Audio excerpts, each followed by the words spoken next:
নমস্কার, সকলকে স্বাগত জানিয়ে শুরু করছি আপনাদের প্রিয় অনুষ্ঠান জীবনের আলো।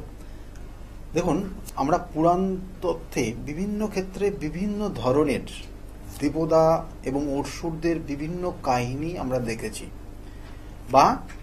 দেখেছি বলতে শুনেছি পুরাণ তথ্য অনুযায়ী।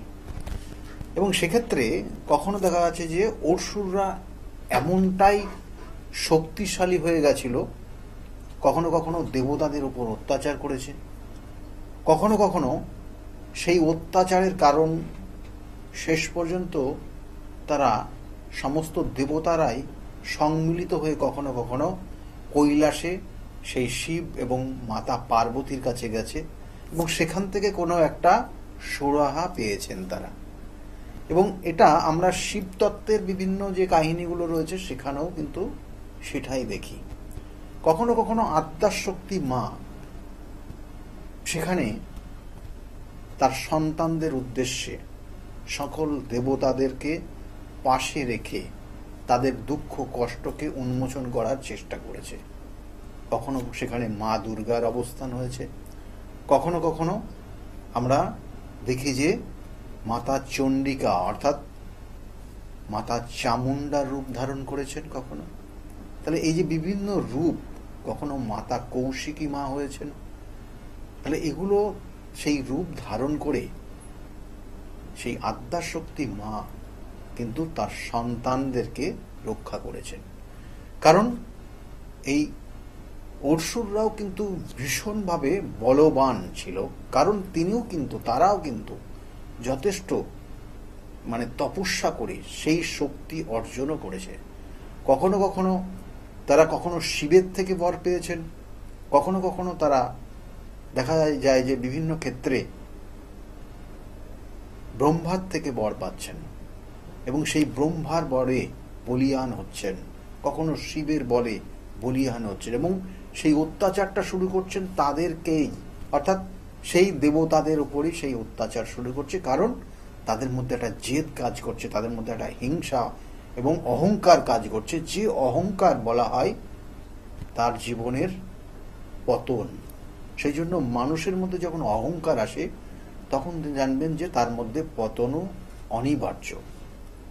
এবং সেই ক্ষেত্রেই আমরা এখানেও একটা জায়গা দেখি, কখনো কখনো সন্তানরা দেখবেন অহংকার করে জেদ করে মা বাবা অর্থাৎ পিতা মাতাকেই দেখে না। কখনো কখনো এই যে বৃদ্ধাশ্রমগুলো তৈরি হচ্ছে, মা বাবাকে বৃদ্ধাশ্রমে পাঠাচ্ছে, সেক্ষেত্রে বিভিন্ন কারণ রয়েছে। কিন্তু এই যে জায়গা অর্থাৎ প্রত্যেক সন্তান কিন্তু মা বাবার কাছে সে সবসময় ছোটই থাকে। তাই এখানেও একটা কাহিনী ছোট্ট করে বলবো, যেটা মা বাবা কিন্তু সর্বদাই তার সন্তানদেরকে শুভকামনায় চাই। মা বাবা কিন্তু সেই সন্তান যতই সে অন্যায় করুক না কেন তাদেরকে ক্ষমা করে দেয়। একটা ছোট্ট কাহিনী, সেখানেই কিন্তু সেই বর্ণনা রয়েছে। বলছে দেবী সপ্তশতী গ্রন্থে এবং পুরাণ থেকে আমরা জানতে পারি যে যখন দেবী চণ্ডিকার সঙ্গে রক্তবীজের যুদ্ধ চলছিল তখন ভগবতীর ললাট থেকে দেবী চামুণ্ডা রূপ বহির্ভূত হয়েছিল। এই দেবী চামুণ্ডা রূপ বহির্ভূত হওয়ার পর তার যে রূপের বর্ণনা আপনারা তার যে মন্ত্র রয়েছে সেই মন্ত্র, সেই ধ্যান মন্ত্র থেকে পাবেন। তিনি অতীব ভয়ঙ্কর একটা রূপ তিনি ধারণ করেছিলেন এবং এই অতীব ভয়ঙ্কর দেবী চামুণ্ডা রূপ ভীষণ ভীষণ কিন্তু জাগ্রত এবং তিনি সর্বদাই একমাত্র তার খাড়া বলে সে তার যুদ্ধের যে অপোজিশন ছিল সেই অসুরদেরকে বধই করে যাচ্ছিলেন। এই দেবীর ধ্যান মন্ত্র থেকে আমরা তার বর্ণনা পাই, অর্থাৎ তাকে বলা হচ্ছে করাল বদনা এবং হরিণের চামড়া পরিধান করে আছেন এবং এক হাতে খর্পর, অপর হাতে বিচিত্র খট্টাঙ্গ, আর তার শরীরে শুষ্ক, তার শরীর কি না শুষ্ক এবং অতিকার বিশাল উদর, তিনি নির্মাগ্না এবং রক্ত নয়না, অর্থাৎ তার চোখ ভীষণ মানে রক্তের মতো মানে লাল হয়ে আছে এবং তার বিশাল উধার, এবং তিনি কি করছেন এই যুদ্ধে নিজেকে নিয়োজিত করেছেন, কারণ রক্তবীজকে বিনাশ করতে হবে। কারণ যে রক্তবীজ সেখানে সেই যুদ্ধে অর্থাৎ এখানে সেই যুদ্ধ করতে এসেছে বা সে যা মানে সে ভুল স্টেপ নিয়েছে যুদ্ধে, তাহলে তাকে বিনাশ করতে হবে, তাকে যেভাবে হোক এই দুনিয়ার থেকে সরিয়ে দিতে হবে। তাহলে এই যুদ্ধে তিনি যতবার একটা রক্তবীজকে তার খাড়া বলে তার গলা ছেদ করছেন এবং সেই রক্ত যতবার মাটিতে পড়ছে সেখান থেকে হাজার হাজার রক্তবীজ তৈরি হচ্ছে, কারণ তার মধ্যে সেই পাওয়ার রয়েছে, তার মধ্যে সেই বল রয়েছে, যে বল বা সেই বলের কারণে সে তার জন্ম বা তার মতো কিন্তু রক্তবীজ তৈরি করতে পারে। অর্থাৎ একটা অসুরের মধ্যেও কিন্তু ভীষণ ভীষণ পাওয়ার থাকে বা ছিল। অর্থাৎ নেগেটিভ এনার্জি কিন্তু ভীষণভাবে পাওয়ারফুল হয়, যদি তাকে সঠিকভাবে দমন না করতে পারেন তাহলে সেটা কিন্তু হিতে বিপরীত জায়গায় নিয়ে যায়।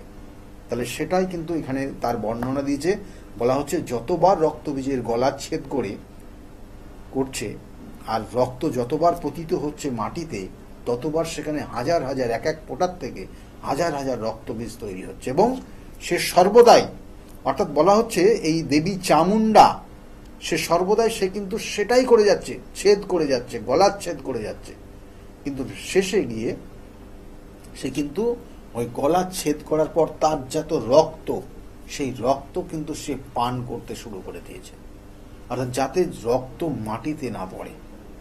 এবং সে যখন নিজের অর্থাৎ বলা হচ্ছে রক্তবীজের মুন্ড ছেদ করছেন আর এক হাতে দিয়ে দিয়ে বলছে খরপোর সহযোগে সেই রক্ত পান করছেন, এবং এইভাবে সে করতেই থাকছে এবং এই রক্ত পান করতে করতে তার উদর বিশাল উদর হয়ে যায় এবং তার গাত্র বর্ণ রক্ত আকার ধারণ করে এবং সে তার রক্ত চামুন্ডা, অর্থাৎ সেই জন্য তার আর এক নাম বলা হয়েছে রক্ত চামুন্ডা, অর্থাৎ দেবী চামুন্ডার এই রূপকেই বলা হচ্ছে রক্ত চামুন্ডা।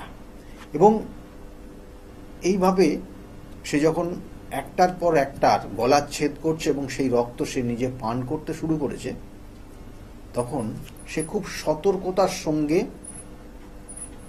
তাদেরকে হত্যা করছে এবং পান করছে। এই মতো অবস্থায় শেষে গিয়ে একটা রক্তবীজকে যখন অবশিষ্ট রয়েছে তাকে যখন ছেদ করলো, তার 2 ফোঁটা রক্ত মাটিতে পড়ে গেল এবং ওই মাটিতে যেই পড়ে গেল সঙ্গে সঙ্গে সে অর্থাৎ এই মা চামুন্ডা অর্থাৎ রক্ত চামুন্ডা তখন কিন্তু পা দিয়ে সেই রক্তটাকে চেপে ধরে রাখলো, কারণ তাকে সেখান থেকে আর যেন কোনো রকমের রক্তবীজ সৃষ্টি না হয়। এই যে চেপে ধরে রাখলো, এখানে তখন কিন্তু এই রক্তবীজ তার ভুল স্বীকার করলো, সে ভুল স্বীকার করলো এবং মায়ের কাছে সে প্রার্থনা করলো। কি প্রার্থনা করলো না, মায়ের কাছে সে প্রার্থনা করলো যাতে সে আগামী দিনে এই মায়ের চরণতলেই থাকতে পারে, সেই প্রার্থনা করলো। এবং সেই প্রার্থনা বলে, কারণ আবার বলছি এই মা অর্থাৎ এখানে চামুন্ডা, এই রক্ত চামুন্ডা, সে কিন্তু একদিক দিয়ে কিন্তু তিনি তার মধ্যে মাতৃজ্ঞান রয়েছে এবং অপর দিক দিয়ে তিনি যুদ্ধে তার অপোজিশন একজন রয়েছে, তাকে হত্যা করা, তাকে যুদ্ধ থেকে পুরো শেষ করে দেয়া, তার সমাপ্তি নিয়ে আসা, তার এই যে দুঃসাহস, তার যে এই দুষ্কর্ম সেখান থেকে সেটাকে বন্ধ করে দেওয়া তার উদ্দেশ্য। তখন এই সন্তান অর্থাৎ সে সন্তান স্বরূপ মায়ের কাছে তার জীবন ভিক্ষা চাইছে এবং সঙ্গে সঙ্গে সে বলছে যে আমি যেন তোমার এই চরণ তলেই এইভাবেই থাকতে পারি। সেজন্য মা আবার তাকে কিন্তু তার সন্তান স্বরূপ তাকে কি করলো না, তাকে ক্ষমা করে দিল। এবং সেখানে বলল, কারণ সেখানে সন্তান ভুল করলেও মা কিন্তু ক্ষমা করে, পিতা মাতা ক্ষমা করে দেয়। তাহলে সেটাই এখানে হয়েছিল। এবং কারণ তিনি ছিলেন বিশ্বজননী, অর্থাৎ এই মা চামুন্ডা তিনি ছিলেন কিন্তু বিশ্বজননী। এবং তখন সেই দুফোঁটা রক্ত থেকে সেখানে গাছ হয়, সেই গাছের প্রচুর লাল ফুল ফুটে থাকে, যেটা আপনারা দেখেন জবা ফুল, রক্ত জবা ফুল। এবং সেই রক্ত জবা ফুল সেই গাছ দুটো ভরেও যায়। এবং সেই রক্ত জবা ফুল দেখবেন মায়ের, অর্থাৎ শক্তি পুজো যেখানে হয়, সেই শক্তি পুজোতে কিন্তু মায়ের চরণে জবা ফুল ছাড়া শক্তি পুজো হয় না, এবং সেটা চরণেই দেওয়া হয় মায়ের। এবং সেই সঙ্গে সঙ্গে এটার সেই রক্ত বীজ পরবর্তীতে জবা ফুলে পরিণত হলো। এবং সেটা আগামী দিনে বা বিগত দিনে বা সেই সময়ের পরবর্তী সময়গুলোতে সে কিন্তু জবা ফুল হয়ে মায়ের চরণে বা মায়ের পুজোতে লাগতো। তাহলে এই বিষয়টার থেকে আমরা বুঝতে পারি যে সন্তান যতই অত্যাচারিত করুক না কেন, বা সন্তান যতই কষ্ট দিক না কেন, সন্তান যতই ভুল পথে পরিচালিত হোক না কেন, পিতামাতা কিন্তু সর্বদাই তাকে সঠিক ওয়েতে নিয়ে আসার চেষ্টা করে। এবং সন্তান যতই ভুল স্টেপ নিক না কেন, সেক্ষেত্রেও কিন্তু পিতামাতা সর্বদাই তাদেরকে ক্ষমা করে দেয়। কারণ এখানে জন্মছকের গ্রহ নক্ষত্রের কানেকশন, আপনার জন্মছকে যদি চন্দ্র খুব পাওয়ারফুল জায়গায় থাকে তাহলে আপনার মাতৃস্থান খুব ভালো, আর যদি রবির স্থান ভালো জায়গায় থাকে তাহলে আপনার পিতৃস্থান ভালো হবে। যদি এই দুটো পীড়িত হয় তাহলে মাতা এবং পিতার স্থান একটু ডিস্টার্ব হবে। এবং সেই জন্য বলা হচ্ছে একটা জন্মছকে যদি রবি গ্রহ এবং চন্দ্র গ্রহ এরা যদি পাওয়ারফুল জায়গায় থাকে, তাহলে এই সকল জাতক জাতিকার নাম, যশ, খ্যাতি, প্রতিপত্তি বৃদ্ধি হয়। সেই জন্য আপনার পিতা মাতা যারা আছে তাদেরকে যদি সজ্ঞানে, তাদেরকে শ্রদ্ধার চোখে দেখেন, তাহলে আপনার গ্রহ রবি এবং চন্দ্র দুটোই পাওয়ারফুল জায়গায় চলে আসবে এবং আপনি সমাজে সম্মানিত হবেন, সমাজে প্রতিষ্ঠা পাবেন। আর যদি না করেন তাহলে আপনি দেখবেন আস্তে আস্তে আস্তে আস্তে আপনার কোথাও না কোথাও একটা জেনারেশনের সমস্যা হবে এবং পরবর্তীতে গিয়ে কিন্তু সমস্যা আসবেই। তাই এই ছোট্ট একটা আমাদের পৌরাণিক তথ্য থেকে আমাদের এগুলোই শিক্ষা দেয় এবং আধ্যাত্মিক জায়গাতেও কিন্তু আমরা সেটাই দেখি। যাই হোক, সকলে ভালো থাকবেন। আগামী দিনগুলো প্রত্যেকের খুব শুভ হোক, এই শুভকামনা রইল। নমস্কার।